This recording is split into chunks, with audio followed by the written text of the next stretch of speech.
Hello and welcome to Sparks, a podcast by the Sercombe Group. We're one of the world's leaders in L&D, operating in 14 countries all over the world, and we work with some of the world's most exciting brands.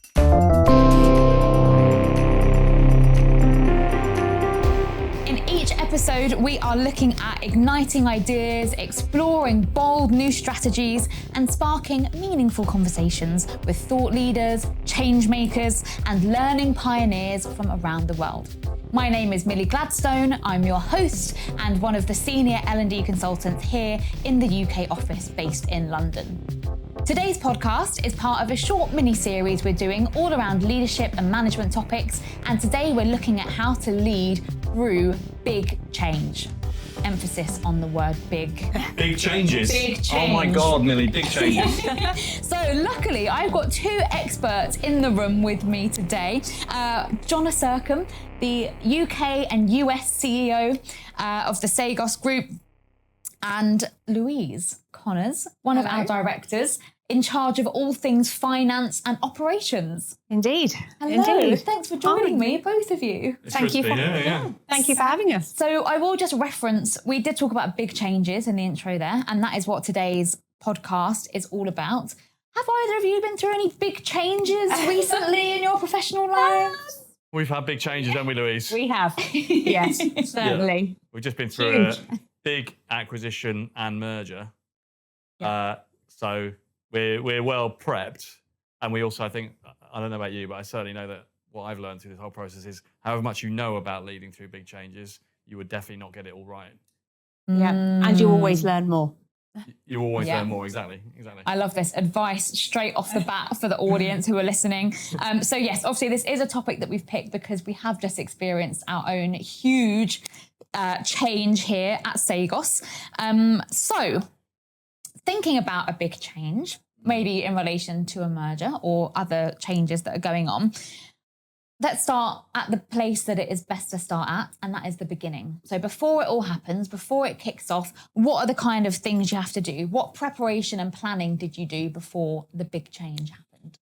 Well, it's a great question, isn't it? But I think what's fascinating to me about organisations is the way that information flows. So some people know about things a lot earlier than others. And if we're an employee within an organisation or a team member, then the timing of when we find out about things, we're going to be down the pipe. And obviously, somebody somewhere has been plotting changes, possibly for quite a long time. So in the case where the change is in any way planned, rather than responding to events, there's often behind the scenes planning and preparation work that's been going on. Let's say, for example, if you need to make big redundancies, or if you are doing an acquisition or a merger, as we've been through, or if you're having a huge reorganization, or if you're changing your go-to-market or brand, somebody somewhere is planning these things. Pulling the strings. Yes. Yeah.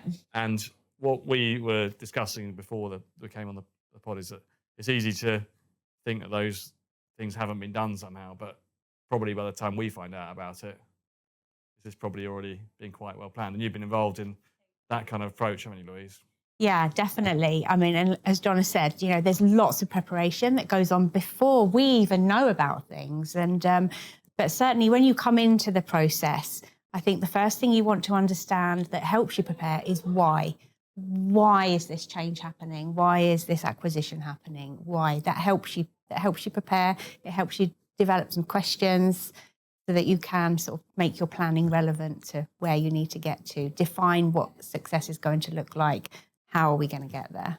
Exactly. In the words of Simon Sinek, start with why. So when this was happening to you, Louise, because it sounds like you're talking from experience there. Yes. Where did you go to figure out that information? Was it kind of a bit of reflection? Was it talking to other people, maybe the change makers, shall we call them? Yeah, definitely. It was talking to my line manager, really, who sort of like gave us the news that we're going to do this acquisition. We'd spoken about it at group level for quite some time, so we knew the strategic reasons behind it, why we were doing it. So yeah, we kind of picked, so I did know, but we knew it was happening, but we just didn't know when. Oh, classic. Yeah. Yeah. Okay. So chatting, it comes back to that communication piece. I think that you started off talking about, Jonna. Yeah, I think you need to be respectful. It's interesting when you're brought into the fold of the inner room or behind the scenes. There's a moment there where you become someone who's on the inside of the discussions. As Louise saying, your manager brought you into those discussions. They themselves will have been having those discussions, but you were then brought in. So I guess as you move through an organisation, different people are brought in at different times, and it's a learning point for me. I think it is important to understand when is a good time to share with everybody, when it should be confidential, and it's an executive level of professionalism required to work out when's a good time to tell people and who to tell. Otherwise, you might have too many people knowing too soon, and in a regulated industry, for example, the word gets out when it's not supposed to. The stock market finds out when it's not supposed to. Whatever. But yeah, working on those levels of confidential discussion and involving people at the right time, I think is important. Yeah, no, yeah, 100%. I think because there can be too soon or too late. Isn't there? For me, You're making it sound like when you propose to someone. Big change. Too soon Wow. or too late. We've all seen that with friends where it's too late, and actually by the time you get proposed to, or you make the proposal, everyone's like, no, this is. I'm not sure I really want this anymore. But yeah, I think that you're right. That the timing of that news and who to involve when is fundamental, isn't it, to big changes? It really is, especially if you want people to be brought into that change, and you want them to come along with you. It's a fine balance between sort of making them feel involved at the right time, so they are excited, so they are with you, and it's all part, I guess, exactly what we're talking about, managing that change curve through things. And how exactly does that work? How do you get that balance of telling people not too soon, not too late? Is there that kind of sweet spot that you found? Is that something you have to plan in as well?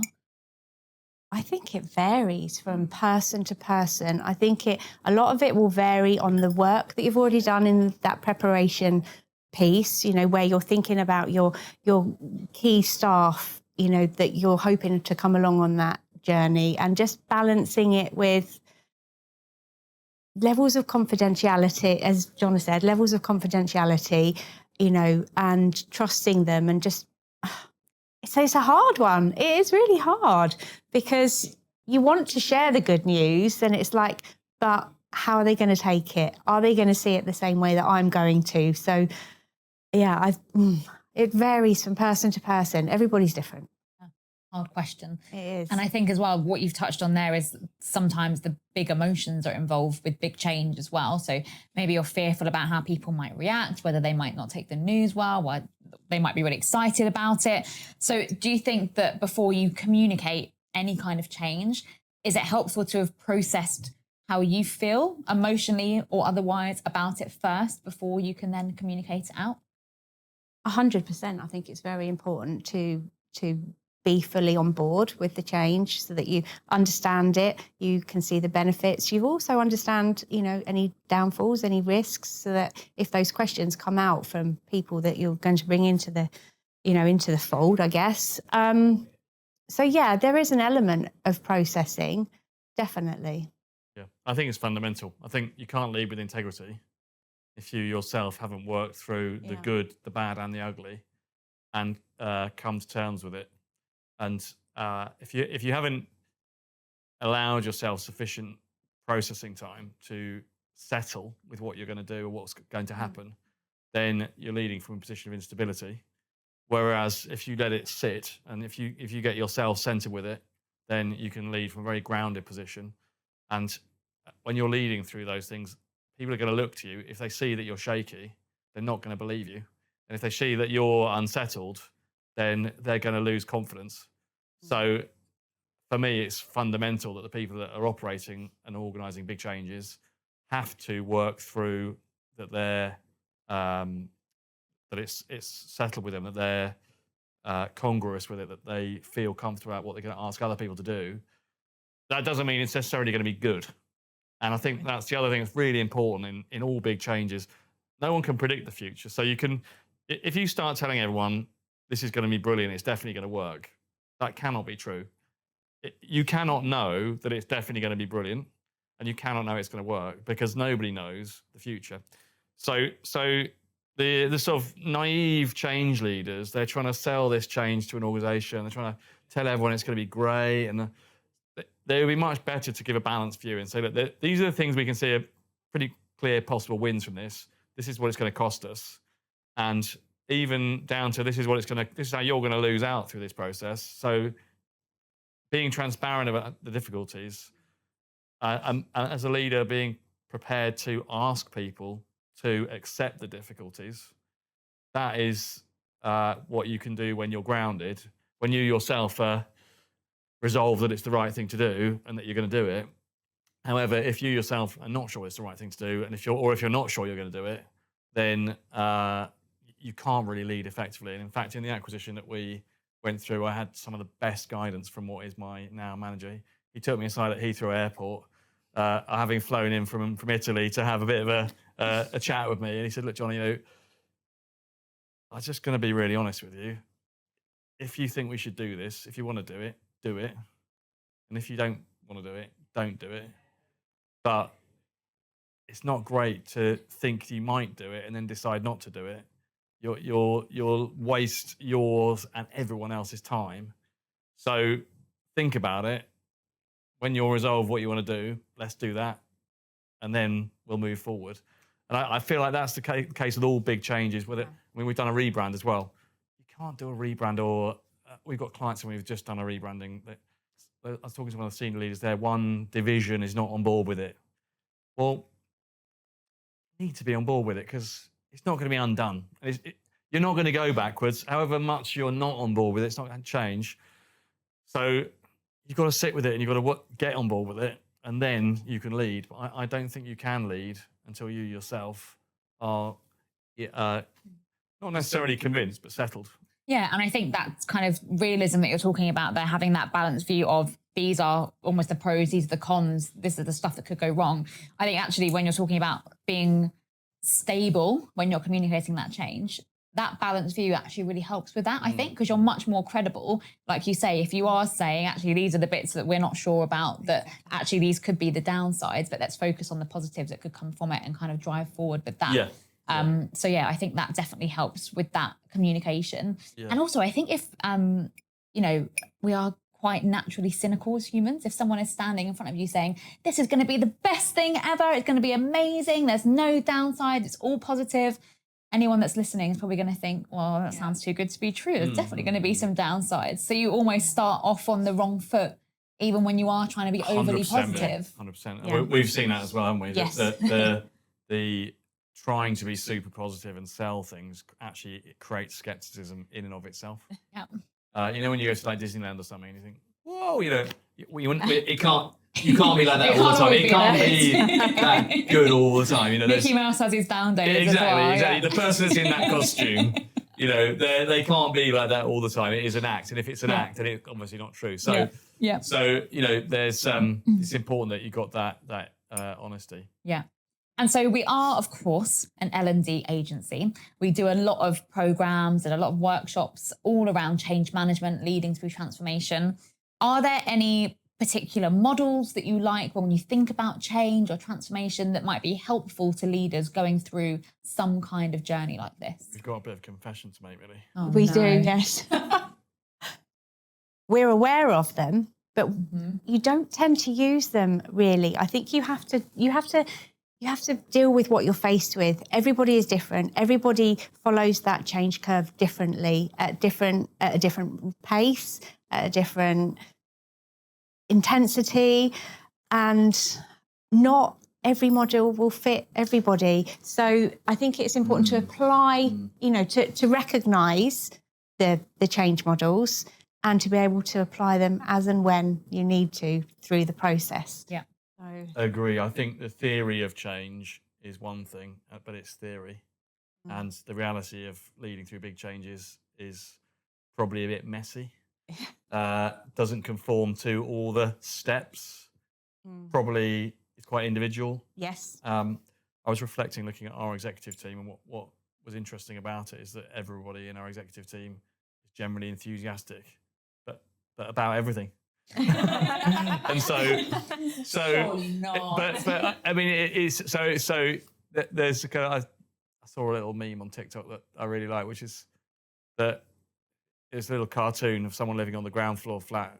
It said, if you're unhappy when you live in the ground floor flat and you wish you live in the penthouse, then the sad thing is when you get to the penthouse, you'll probably still be unhappy.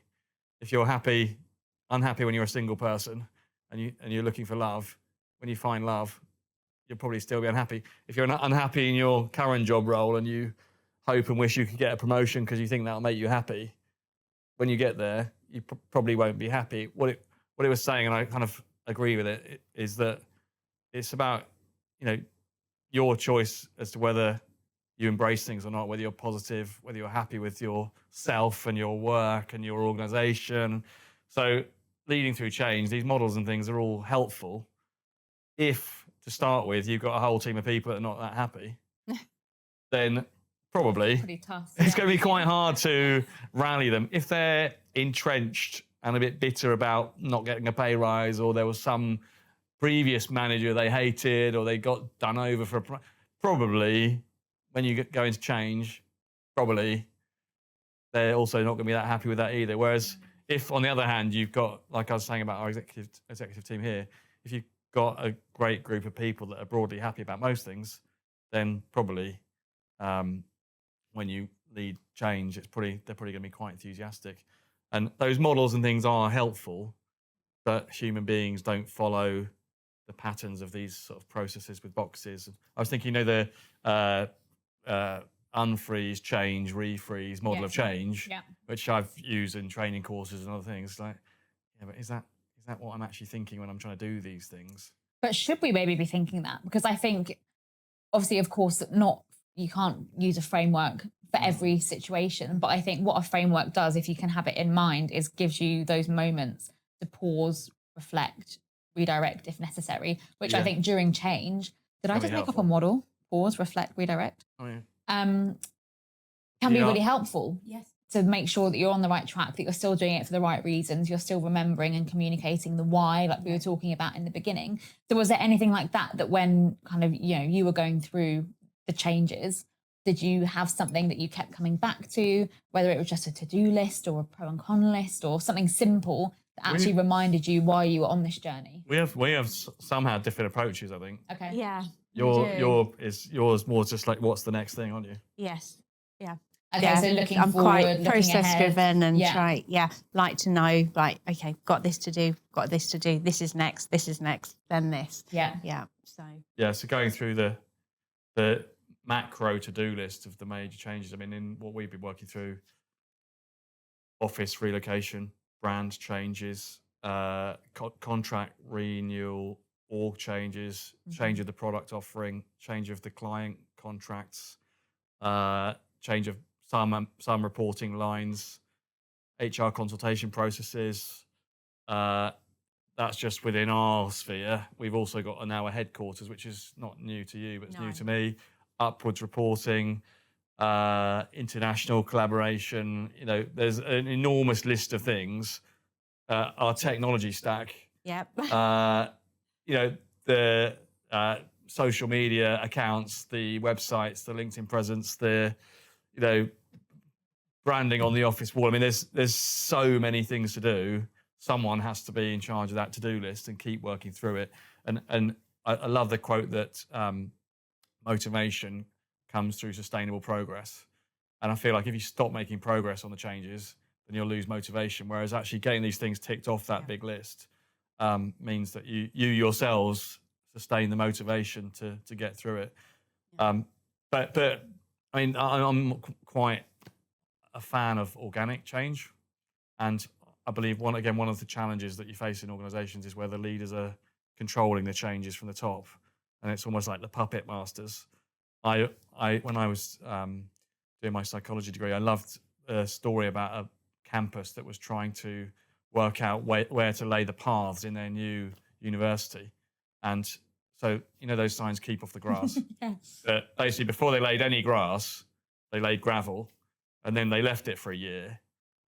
And then they took an aerial photo, and through the gravel, you could see all the paths where everybody had walked. Yeah. Then they put paths there and put grass everywhere else, because all the natural paths from door A to door B and from door Z to door M were all in the gravel.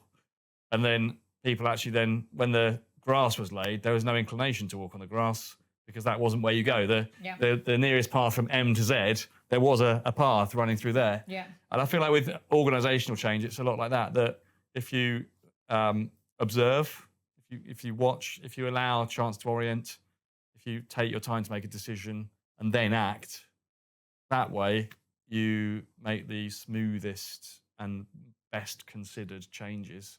Yeah. And that is what the OODA loop is, which Louise was recently giving on a presentation to a large insurance company. Observe, orientate, decide, act. It's good, isn't it, though? It was good, and I did pinch it off of you from our chat the day before, I think, when I was thrown into it. Yeah, so I did. So we do pinch use it off those of. models after all. Yeah. All of that to say, the OODA loop is what we would recommend. I think so, yeah. I like that because I think for me that's dialing up the thoughtfulness and considered approach. Sometimes you have to rush changes through for a reason. Maybe it is a just do or die Deadline. But in general, no. Try to orientate and try to observe and see what's working, and then you can make more nuanced and less difficult changes. Yeah. Yeah. Definitely. And I think being conscious of that, because, you know, as the saying goes, the best laid plans of mice and men often go awry. So, making sure you're staying responsive and proactive during the change is essential, I think. And people's trust levels change. Like one of the things that's funny about the change we had, I had to go into essentially a new organisation, and I'm their new boss. And if you wait long enough, the people that didn't like you at the start might like you. Do you know what I mean? Yeah. If you wait long enough, if you go in with lots of new changes, the people who didn't like you at the start, because some people don't like people at the start, but those people, they're immediately now not wanting to follow those changes. Whereas if you wait long enough, then maybe they'll have got to know you a bit, and maybe some of their skepticism about the new manager or the new leader will have changed, because you're definitely not the old manager that they liked, and now you're the new one. So, I think taking your time and being patient is a good idea. So I guess we're talking now out of planning and beginning, we're getting into the meaty middle of it now. So how do we handle it when actually there are people that naturally are quite resistant to change, which is maybe what you're describing a little bit there? I think it depends on the frame, actually, really. Yeah. So On the frame? Yeah, I would reframe. I don't think there are people that are resistant to change. What are they resistant to? Those people that are seemingly resistant to a change, if you offer them a large pay rise, I'm sure they'd take it. Do you think? What, and to go along with the change? Those people so that are resistant. No, we're talking about nothing to do with that. If you offered should I them, have resisted more? Would I have got a pay rise? No. Not to do with trying to persuade them to get on board, but just in general, if you said to a person who says that they are resistant to change, by the way, would you like a week's holiday in the Maldives? Would you like a? Oh, I see. A positive change, maybe. If you said, look, them, you've got the opportunity to spend the weekend with Prince William and Kate. It's not that they don't like change, but like, I'm going to take you for driving a Ferrari. Do you want to come? Like, there's things that the people that are seemingly resistant to change. I think that's. Is that a change though, or is that just an activity? I think it's an unhelpful stereotype, which is that everyone's open to certain changes, and it's just these ones they don't like. You know, like let's say you're a parent, you want your children to grow up. You don't want them to stay small. You might like them when they're small, but if they did stay small, that would be quite unhealthy, wouldn't it? They would. It's a bit weird. Yeah. So it's actually similar about aging. Some people are really against aging, but then if you point out to them alternative that you don't age, there's only one way, which is that you don't live. So I'm much more in favour of aging than being dead. And therefore, I think it's the same with the beliefs around change. Like people say, well, I don't like change. Well, what if you then work for an organisation that fails? Would you prefer that? Because unless organisations change, they will fail. So I think it's too easy to say, well, I don't like change. And I think actually we do all embrace changes. And maybe we need some inspiration and courage to, maybe we're fearful, you know, and that's, we say I don't like change, but what we're actually trying to convey is something else, which is I'm uncertain, or I don't know, I'm scared of the changes that I know I'm going to lose out from this, which is why I don't like it. You know, that I think that's helpful. So for me, I think some people are obviously more enthusiastic in general about change than others. I've never met anyone that doesn't like the right kind of changes. And for me, when I'm leading change, I'm trying to tap into that. How do you tick? What does this mean to you? How can it be of transformation to you? If we're going to have a transformation, how can this be transformational for you? What opportunities are going to come? And if there are things you're going to lose, how do we learn to accept that? Because there's things we're going to lose anyway in life, aren't there? You know. So we have the what's in it for you angle coming out a bit there. Think about what makes them tick. A little bit, work out for them. And I think sometimes people are keen to sort of try and make it individualistic, and you know, well, this is what's in it for you, and then try and get back into selling the change. But I would stay on the collective and say, look, this is how together we can succeed through this. This is why we're doing it, and you're part of this. You're part of this community. You're part of this group. And so in all communities, there's wins and losses, and there's good and bad. And this is what's in it for us, rather than what's in it for you. Yeah, W2FU. That is it. Yeah, is that really catch up? What's in it for us? Yeah. But I think the individualistic, well, I need to find out what's in it for you. I find that, like if I'm trying to get a group of people on board by telling them what's in it for them individually, then I feel I could say a different thing to each one and try to persuade them, but actually that's a bit sneaky. Whereas I'd rather say, this is what's in it for us, you know, rather than trying to like, you know, you could tell each person a slightly different story, but they can feel that. They know they know what you're trying to do, but they know, you know.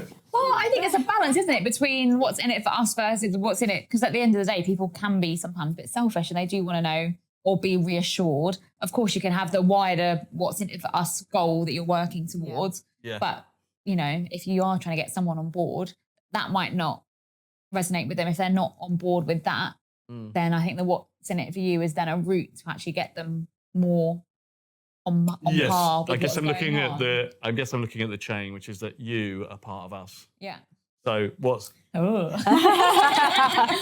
That's what teams are, aren't it? It's team building organisations, but belonging. So you are part of us. So if it's good for us, it will be good for you. Yeah. If I just look at what's good for the individuals, then I feel I'm missing the most important thing, which is that this is a collective endeavour and we're doing it together. Yeah. We've had to do a lot together. We have. If we did what's best for me and then what's best for Louise, we wouldn't move forward. we wouldn't do anything. We wouldn't move forward. We wouldn't do anything. No, we would just be going, oh, I disagree. No, I don't agree with that. Yeah. But, yeah. Or protecting your area and saying, well, actually, this is what's best for me. Yeah. And if we weren't open to change, exactly. I mean, we've had, both of us, haven't we, had to be very open to change, and we've been having conversations about how to move everything forward. Yeah. So, yeah. And I think working with Louise is really helpful for me because we normally start by disagreeing on everything. Yeah. Our ways of going about work. Yeah. We're they're poles apart. And that's the joy of coming to work, though, isn't it? To have those ideas and be challenged, and then and when we then get into the dialogue and discuss what we're trying to do, then you realise that actually we share very, very similar values about what really matters, and just the ways of going about things might be different. And that if we can, it's not that we find a compromise. It's like sometimes one person's way is good, sometimes the other, sometimes a combination of both. Combination of them, yeah. And sometimes neither. Yes. And then we're in trouble. Yeah, we haven't had that often though, have we? Friend. Yeah. Yeah. But coming back to the motivating people. Yeah. Louise is quite knowledgeable about horses. We were talking about this earlier, weren't we? Yeah. Yeah. But I always said to Louise, like, if it was a horse that didn't want to do something, how do you get it to do it? Yeah. How do you? Well, it's not far from that actually. So Jonna was saying to me, if somebody hasn't got much energy, like we were talking about, like people weren't on board with the change and they weren't as enthusiastic about it, and Jonna was like, well, what do you do with a horse that doesn't want to move? So well, you'd start off changing its feed. You'd give it a bigger energy food, to give it more energy, a bit like an energy bar with people. Yeah. And then you were talking about how the environment we create here is like food, weren't you? Yeah, so snack cupboard. Yeah. That's all I come to work for, really, is the snacks in that cupboard. Yeah, but it's interesting with horses. So you're saying what you feed an animal will affect how keen it is to do stuff, because horses get quite nervous and skittish. And so lots of So the energy and the kind of culture management is kind of what you're feeding your staff in this case. yeah. And I've tried to always feed our team here on a diet of change. So I feel like the natural rhythm here of things moving around is quite high. People coming and going, fine. Job roles moving around, clients moving around, projects moving around. Change the process a little bit. Reshape up area A and do area B. Move people across areas. So I feel like we've got a diet of relative change here, and therefore when big changes come, people are more used to it. Yeah. And I guess, how do you balance that with it not being chaotic? Because there may be some listeners who work in huge organizations where actually there is quite a rigid structure and rigid process, and to change even a small thing, there's lots of red tape. But here, obviously, we have the benefit of being smaller, so we can just, like you say, reshape that, have a look at that process. How do you stop that from feeling chaotic? Well, this is a bit what we're discussing, because Louise is more effective and knowledgeable about things like processes, regulations, rules. You've just done the audit. Yeah. I mean, Big job. But you need both, don't you? You need the guide rails. It's about structure, I think. It's about having a structured approach to everything. It's about having a very clear end goal in mind and having a structured approach about how you're going to get there, and having milestones as well, because then you can manage that chaos that you talk about. It's not unmanageable chaos. It's maybe a little bit of chaos before it levels out.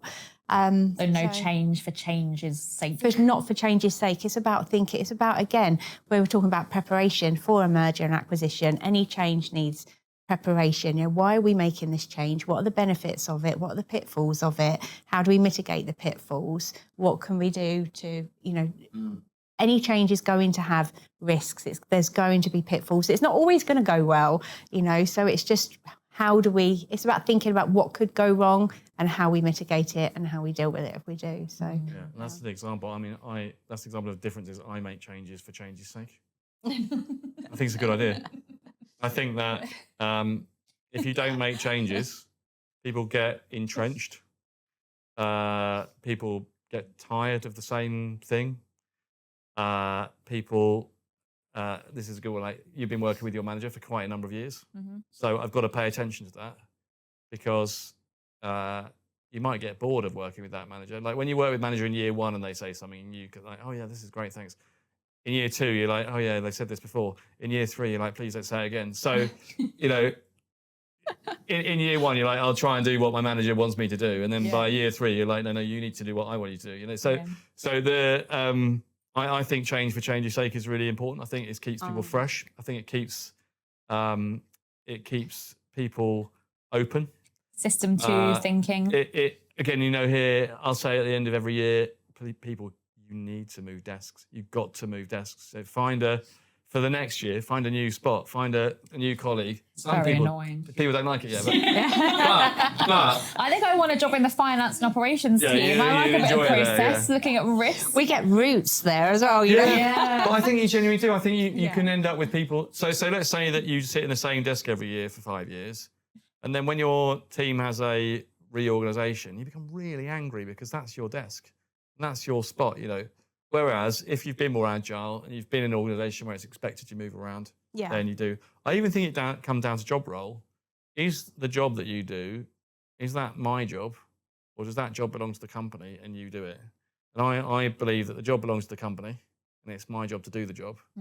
But some people become, that's my job, that's my thing. I'm the owner of that. It's not for the company to decide how it's done.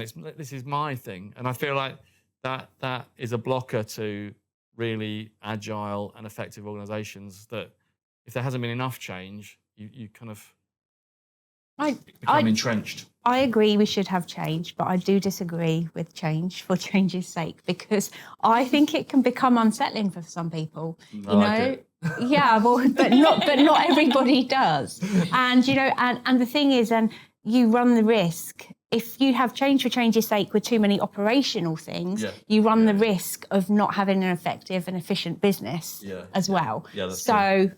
I think there's... No, I do agree. And I think it's working out what's changed. Again, in our recent changes, I tried to keep the client teams the same. We tried to keep the people reported to the same manager. Yes. Yeah. So making sure that we didn't change certain things when everything else was changing is important.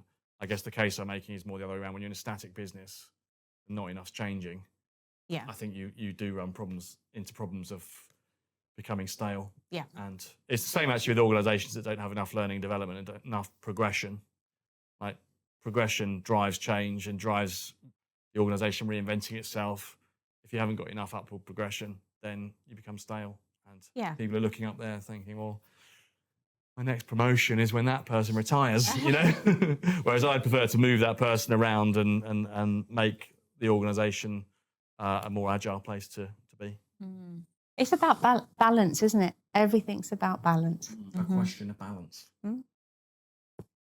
So thinking about change, being right in the middle of it then, bit of chaos maybe, but finding the places where there can be a bit of consistency, a bit of structure.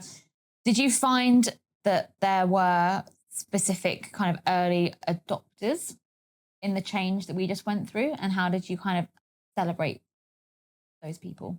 We spoke about this outside, and actually I don't think we really celebrated anybody being on board sooner rather than later, because I think what you might find that does, it then separates into them and us. You know, you kind of use those people that are enthusiastic to your advantage to try and bring everybody else along. You just try to keep a positive environment with everybody rather than making a big thing about brilliant, you're on board. It kind of, Okay, so maybe not people then, but maybe behaviours. So like you were saying about the D team being quite enthusiastic, did you tell them that was appreciated? Not really, no. Do you think you should have? I get that feeling you do, Millie. Yeah, I stand corrected. I'm so sorry.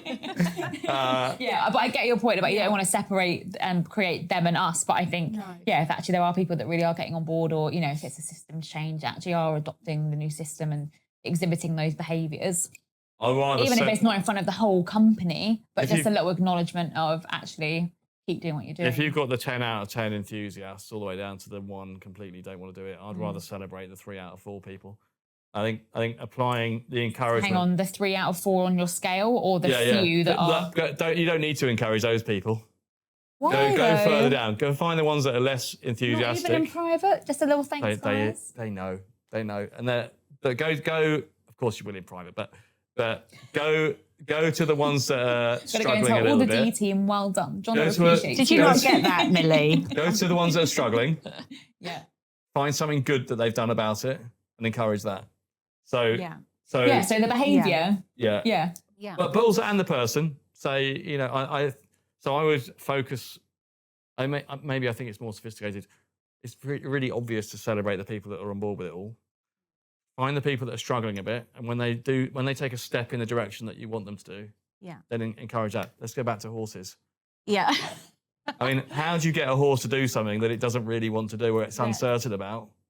Is it by just whacking it with a stick or spurs or whatever? A lot of it is trust. It's about building a relationship. It's a lot like leading at work and being at work. It's about developing a relationship and a trust, so that horse trusts you when you ask it to do something, or say, no, it's fine. We can walk past that big How do you thing. show it? How do you show it that it's doing the right thing, that it's a step in the right direction? You praise it. You talk to it. You pat it. Praise it. Give it a polo. You know. That's all I'm saying with change. I find the people that are sceptical, a polo and a pat. Yeah. Metaphorically, that's what I'm trying to do. So thank you so much. Well done. I see you've made an effort there. I really appreciate it. And I don't just appreciate it, I appreciate you. I think that's the difference between what you're saying about the behaviour. Yeah. Like, you can reinforce the behaviour, but you can also reinforce the person. Mm-hmm.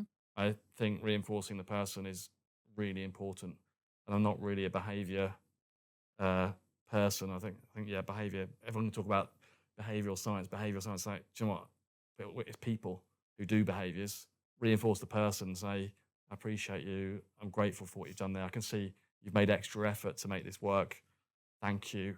Like, rather than going, oh, when you came and did this, that was great. No, you were great. That's how I go about it. Nice. Okay, so we have spoken a little bit about the emotions as well. I just want to circle back to that. Do you think, so we spoke about the importance of processing how you feel about big change emotionally before it happens, but now that we're in the change, is it as easy as just kind of splitting the emotions from the tasks to be done, or is there kind of a more nuanced approach to that?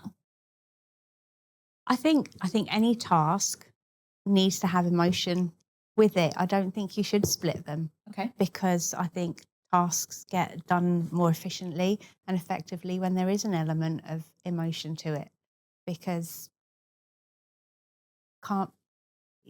there's no empathy, is there, if you've got no emotion? Yeah. So when you care about it, when you want to do a good job, then you automatically, like you say, are more efficient or produce a better piece I of believe work. so. Yeah. I really do. Yeah. Yeah. Otherwise we'd be bored at work if we had no emotion. Sat here. You know. AI. Jung said that when you suppress something, it pops up somewhere else. And I think so. For example, at work, if you suppress how frustrated you are all day, it just pops up when you get home.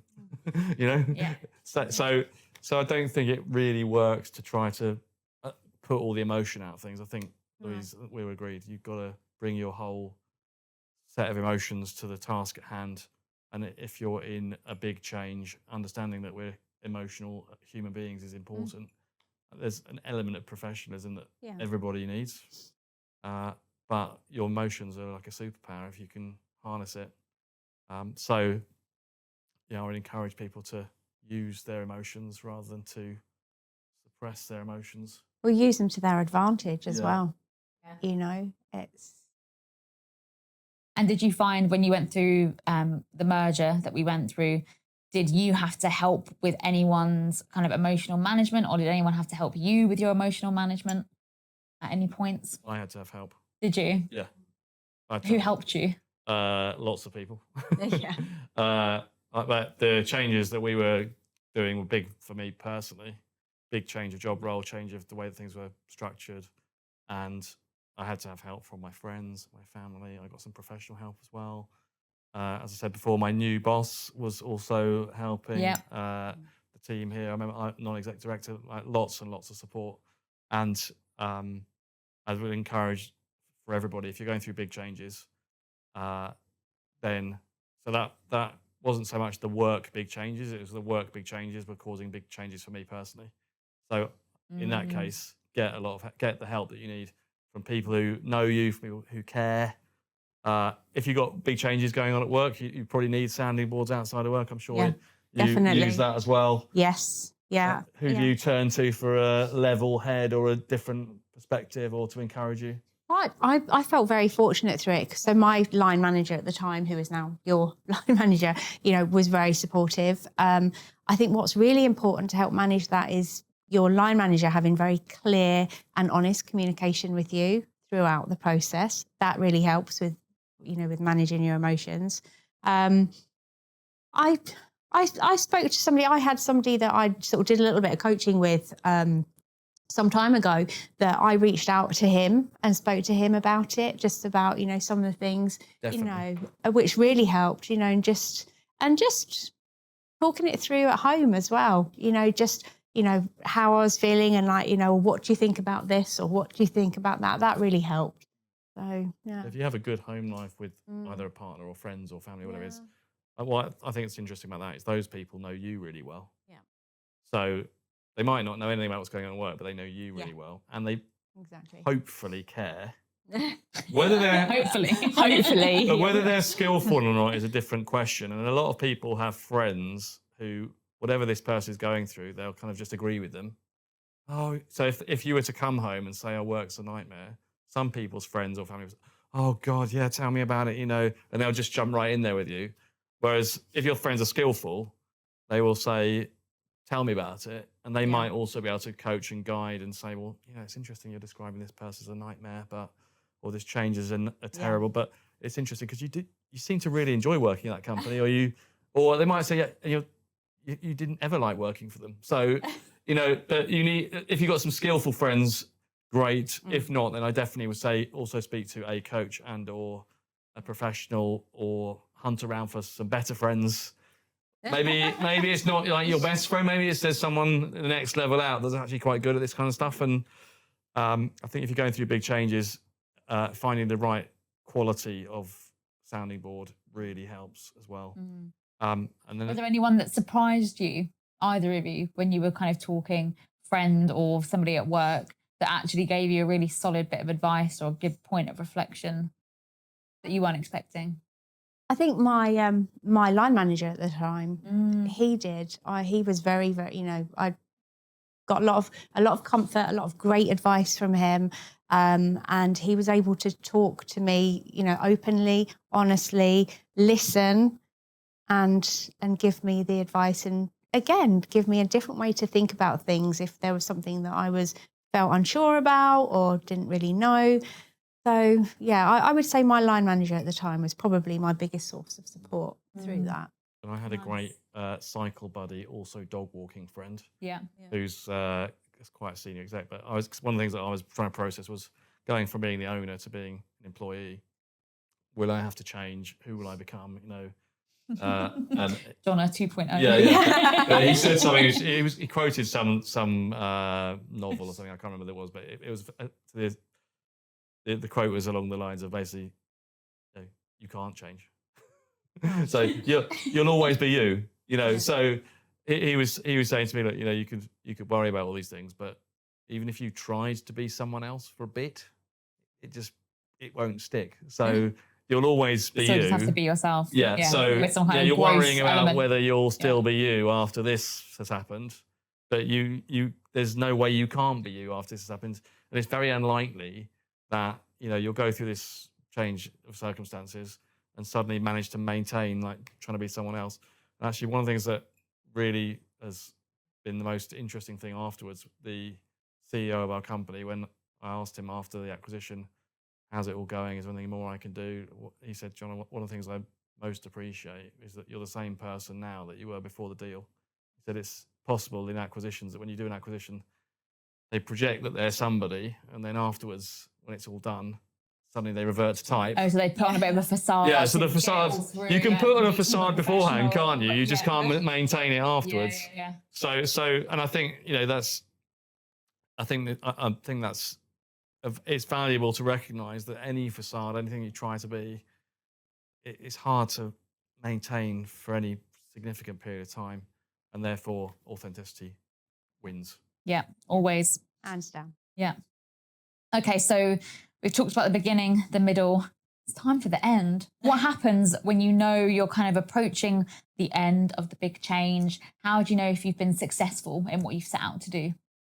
I don't think there ever is an end to a big change because, as we said earlier, business is always changing, always evolving, always growing. I think there are lots of different things. You know, have we set out what we've achieved to do? Have we, you know, the different things? Have we found any synergies? How have the workforce settled in together? How's the culture? Have we retained our key talent? Have our financial results sort of stabilising or improving?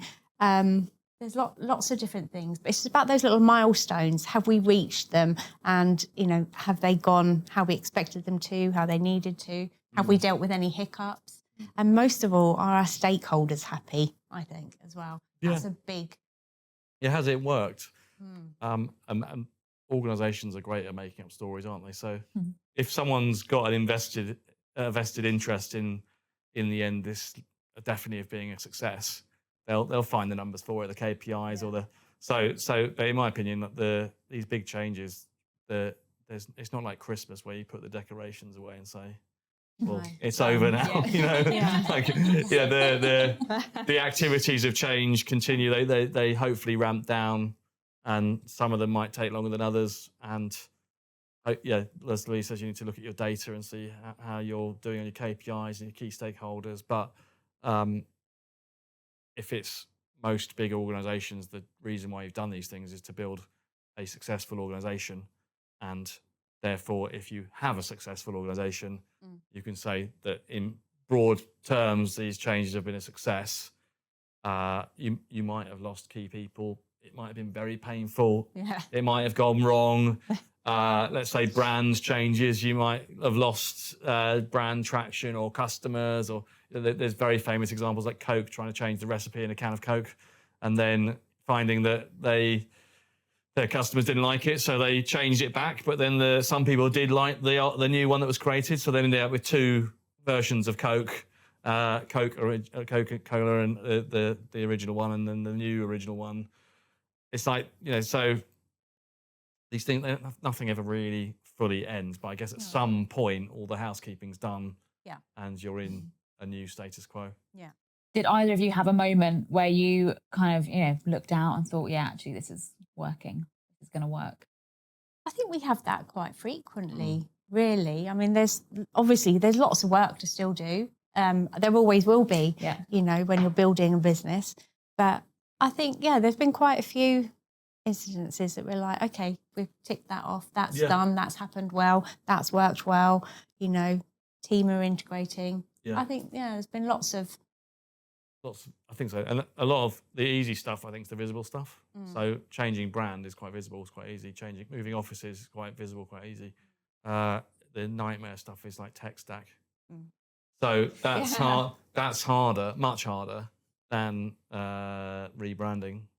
So there's, I guess in most big organizations, there's legacy systems and legacy IT and maybe legacy policy, or in some cases, legacy contracts as well. That I know, like when BA tried to make their contract changes to cabin staff, that the new staff get the new contract, but the old staff on the old contract, and then there's like two teams or different contracts, and you can feel it when you're flying in the plane. You can tell who's on which contract, So there's the stuff you can't see that's behind the scenes. I think some of that is slightly more difficult to get done, and probably technology is probably the hardest thing overall to actually nail that. Yeah. So the quantitative versus the qualitative, very different.